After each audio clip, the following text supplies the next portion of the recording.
Hello students, good afternoon. ये जो अभी आपके स्क्रीन पे दिख रहा है ना, वो दिख क्या रहा है? तो देखो, एटॉमिक नंबर है। एटॉमिक नंबर को हम कैसे डिनोट करते हैं? तो जेड से करते हैं। और ये जो लिखा हुआ है ना, ई सी, यानी कि इलेक्ट्रॉनिक कन्फिग्रेशन। हर एक एटम का अपना एक अलग अलग एटॉमिक नंबर होता है, जो नंबर ऑफ प्रोटॉन पे डिपेंड करता है। मीन्स नंबर ऑफ प्रोटॉन जितना होगा उसका एटॉमिक नंबर उतना ही होगा।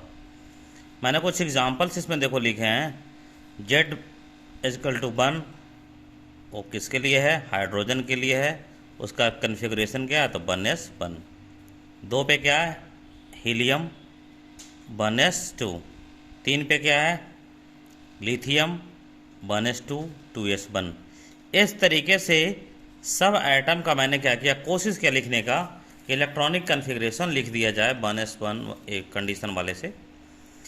हमने 19 तक देखो लिखा है, ठीक है ना। सोडियम तक आया, सोडियम। उसके बाद मैंने बीच में गैप दिया है, स्पेस कम था। 19 में क्या है? Potassium, 1s2, 2s2, 2p6, 3s2, 3p6, 4s1। फिर मैंने लिखा कैल्शियम को। उसके बाद मैंने लिखा क्रोमियम को, जो एक्सेप्शनल केसेस में हैं उनके, उसको मैंने लिखा।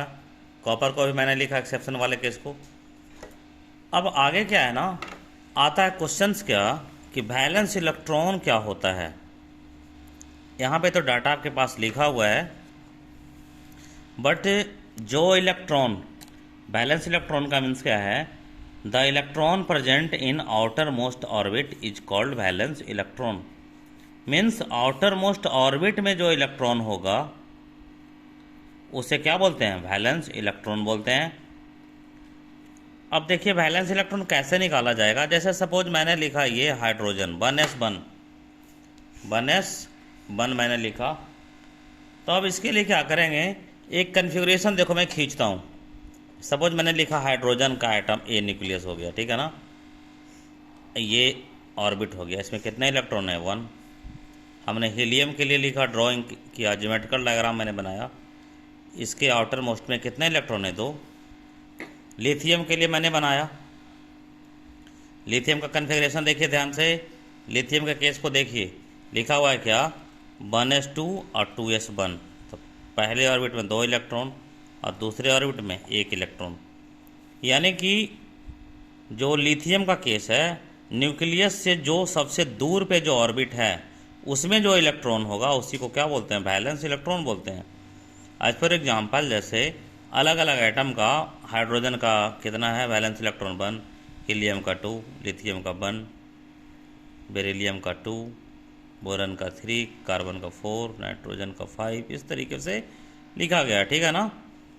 अब क्या है कि क्यों बताया जा रहा है ये कि आप वैलेंस इलेक्ट्रॉन निकालिए? ऐसा कोई ज़रूरी तो नहीं है कि उसको बताना ही ज़रूरी है, ऐसा कोई ज़रूरी नहीं है। लेकिन आपको रिएक्शंस लिखने हैं केमिस्ट्री में, तो कैसे लिखोगे? क्योंकि आपके बुक्स में वो समझाया नहीं गया उन चीज़ों को, ठीक है ना। तो आपको ये लिखना है, पहले तो वैलेंस इलेक्ट्रॉन निकालने के लिए सीख लो। उसके बाद क्या है? वैलेंसी। वैलेंसी का मतलब होता है क्या? Combining capacity of atom is called valency. Combining capacity का मतलब जो आपके पास अनपेयर्ड इलेक्ट्रॉन है, जो ऑक्टेट कन्फिग्रेशन को पूरा करने के लिए जो इन्वॉल्व होते हैं, जितने इलेक्ट्रॉन चाहिए या जो इलेक्ट्रॉन आप दे सकते हैं।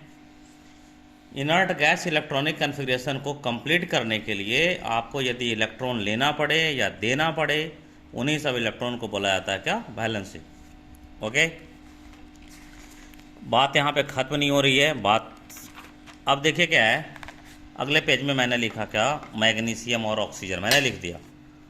एक मेथड है, आपने देखा होगा कि मैग्नीशियम का वैलेंसी आपको पता होगा अब कि मैग्नीशियम का वैलेंसी कितना है? 2, ठीक है ना। दूसरा, ऑक्सीजन का वैलेंसी कितना है? -2, ठीक है। अब क्रिस क्रॉस मेथड यहाँ पे लगाएंगे।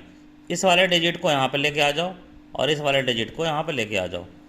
अगर दोनों का पावर जो है ना, दोनों का वैलेंसी अगर सिमिलर है तो उसको हम लोग क्या करेंगे? कैंसिल आउट कर देंगे। क्या करेंगे? उसको कैंसिल आउट करेंगे, ठीक है ना। तो हमने जो यहाँ पे लिखा Mg2O2। निगेटिव या पॉजिटिव साइन को हम लोग यहाँ पे मेंशन नहीं करेंगे। अब जब दोनों के साथ सिमिलर है तो दोनों को या तो ऊपर में इसको ख़त्म कर दो या तो यहाँ से नीचे ख़त्म कर देते हैं दोनों को। तो क्या बन गया बाबू? Compound MgO। ठीक है। मैग्नीशियम क्लोरीन को मिलाकर लेने से क्या बनेगा? तो मैग्नीशियम का वैलेंसी 2, क्लोरीन का वैलेंसी 1। -1 है। हाँ, सोचने की बात नहीं है, -1 होता है। नन मेटल का वैलेंसी जो होता है ना माइनस में होता है। ओके, अब कंपाउंड बनाना है तो ये जो 1 है इसके नीचे आएगा, 2 इसके नीचे चला जाएगा, तो क्या बन जाएगा बाबू? MgCl2। हाइड्रोजन का वैलेंसी 1, सल्फर का -2, क्या बनेगा कंपाउंड? तो H2S। ओके, इस तरीके से आपके पास जो रिएक्शंस लिखने का जो तरीका है, आपके पास अगर ये मेथड आ गया, आप अगर इस मेथड को सीख लोगे, क्रिस क्रॉस मेथड को, ज़रूरी नहीं है कि आप बिना प्रैक्टिस का, देखो कुछ होने का चीज़ है नहीं स्टूडेंट्स, आपको प्रैक्टिस करना पड़ेगा। ऐसा ही जैसे मैं आपके सामने प्रैक्टिस कर रहा हूँ, आप भी मेरे तरीके से अगर आप प्रैक्टिस करोगे तो आप भी हमारे जैसे बन सकते हो, हमसे अच्छा बन सकते हो। ओके, अब देखो यहाँ पे है Mg+O2। आप इन नंबरों से डरिए मत, जो नीचे लिखा हुआ है ना 2 2 2, ये सब जो लिखा हुआ है उससे डरना नहीं है आपको, क्योंकि इसी रूप में ये आपके एटमॉस्फेयर में पाए जाते हैं, इसलिए ये सब लिख दिया गया। एलिमेंट का नाम है, आपको एटम के रूप में ही समझना है इसे, कि मान लो कि एटम ही है तो MgO बन गया। Mg+Cl2 क्या बन गया? MgCl2 बन गया। Na+Cl तो NaCl बन गया। K+O2 K2O बन गया। Al+O2 Al2O3। मैं यहाँ पे थोड़ा रुकना चाह रहा हूँ, थोड़ा मैं बताना चाह रहा हूँ कि एल्युमिनियम के केस में क्या होगा। एल्युमिनियम का वैलेंसी +3, ऑक्सीजन का -2, यहाँ से इसको इधर लेके आएंगे, इसको इधर लेके जाएंगे, क्या बन जाएगा? Al2O3।